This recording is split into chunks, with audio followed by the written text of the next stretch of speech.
Look at the piece of spinach in Goldblatt's teeth. I quickly clamped my mouth closed, but it was too late.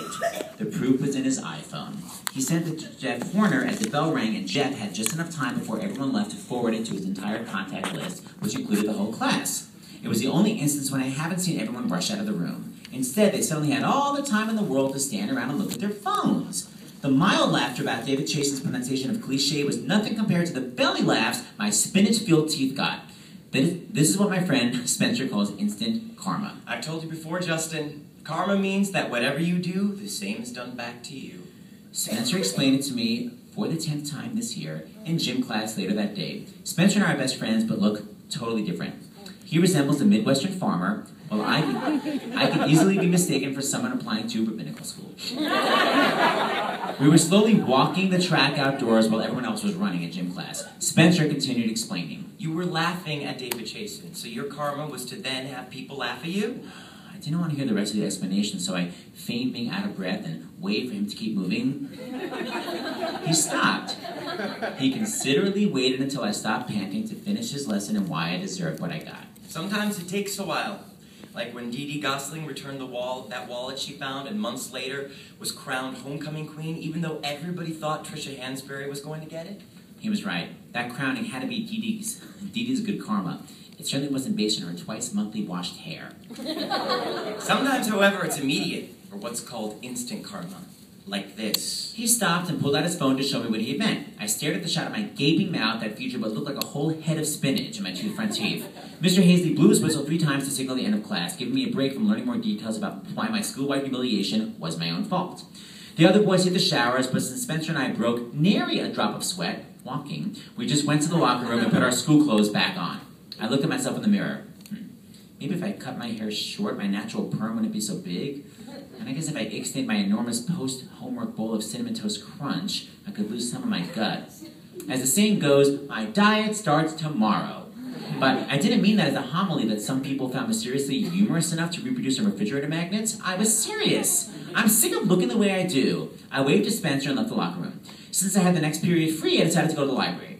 The reading area has super plush chairs, and I wanted to snuggle down and lose myself in A Tale of Two Cities. I got there right after the bell rang, and luckily my favorite chair was available. I opened my Charles Dickens, but I couldn't concentrate. I kept thinking about the latest picture of me being texted to everyone. Was it passing through the air particles surrounding me? Why did this kind of thing keep happening to me? I closed my eyes and tried to focus on what exactly was keeping me at the bottom of the social ladder. On the surface, this would be a perfect problem to work out with Spencer because he's so smart. But I have to remind myself that his advice always starts out helpful and then gets annoying. Especially about social issues. Yes, last year he helped me accept being gay, but 2 minutes later, he couldn't understand why I wanted to be popular. Infuriating! And yet, maybe there was something helpful he said that day that I'd forgotten. I decided to remember back to that afternoon in the park to see if there were any nuggets of wisdom I'd let slide by me.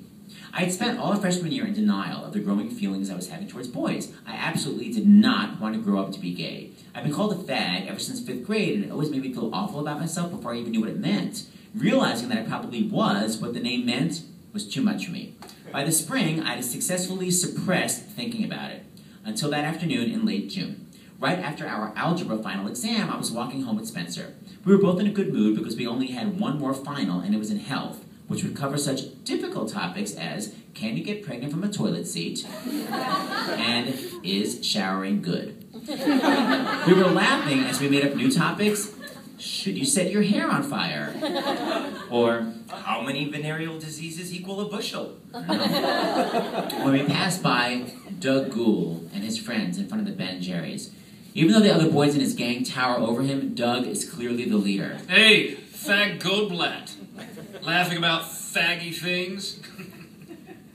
I sped up,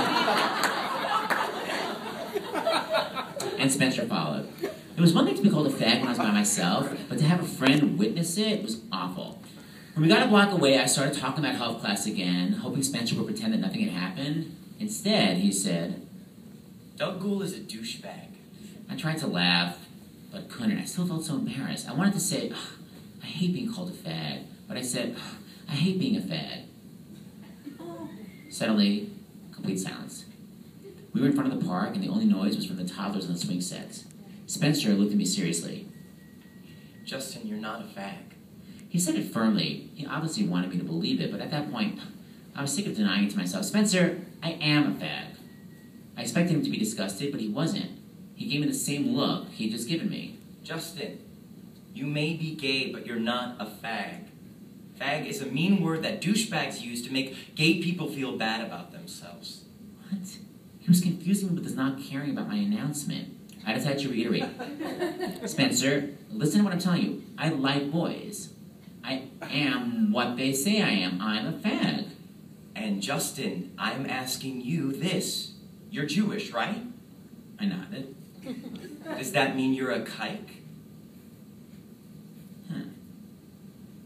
I began to see what he meant.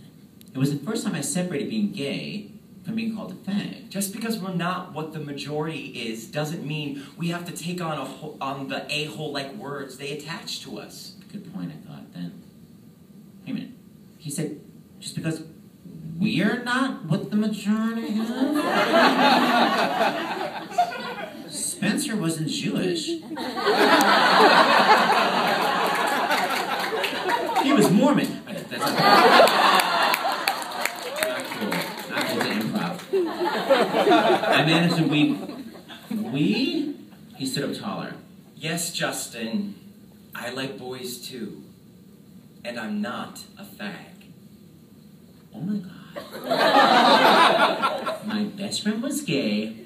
Now I can discuss all the guys I've been harboring crushes on. Okay, I began to calculate in my head. I needed at least 2 to 3 hours for grades 6 through 8. 4 more hours just for 9th grade. Then I got annoyed. Spencer, if we're both gay, why am I always the one being called a fag? He thought for a moment. I don't know. I'm quieter than you. People don't seem to notice me. You're certainly more out there. Meaning what? Well, you were pretty public about wanting to make the day of the Tony Award nominations a school holiday. I was incensed. Spencer, they announced them at 8:30 a.m. It's unfair. I have to wait until first period ends to check my iPhone to find out what's up for Best Musical. You don't have to convince me. But most teenage boys don't care about Broadway. Or if they do, they don't admit it. He had a point. Most boys in our school were obsessed with sports and not the latest Sondheim revival. Broadway is thought of as a girl thing. And if a boy likes it, the narrow minds in school will label him a fag. He was onto something. Okay, so, if I start pretending I like different things, the other kids will stop making fun of me. I guess, but why do you want to be who you're not? We started walking into the park. It was a gorgeous day and perfect for sitting by Goose Pond and watching the rowboats. I don't want to be who I'm not. I want people to like me. People do like you. Is he crazy? I was one of the most unpopular kids in school. The only ones less popular were the hippie guidance counselor's daughter and that 10-year-old who started high school when he was 9. People like me? He nodded emphatically. I couldn't believe he was trying to make people leave a lie. People like me? No one likes me. Oh, really? I guess I'm no one.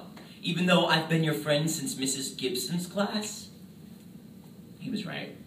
We met in 5th grade and first bonded over The Simpsons. We were the only boys in our class who were more obsessed with comic book guy than with Bart. Yes, eat my shorts is funny the first 3 times you hear it, but we're